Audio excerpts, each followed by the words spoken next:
Want to add or remove the DeviceCare app from your Samsung phone screen to keep it running smoothly? It's important because having easy access to DeviceCare helps you optimize your phone quickly.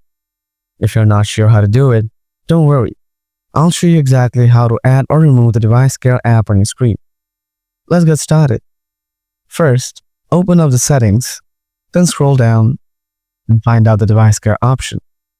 Tap on it.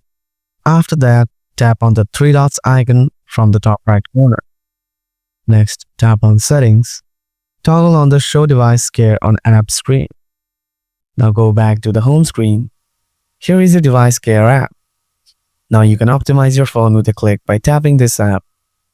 If you want to remove it from the screen, then tap on the three dots icon again. Tap on Settings.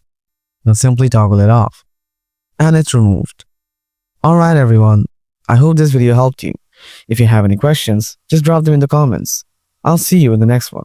Until then, take care and thanks a lot for watching.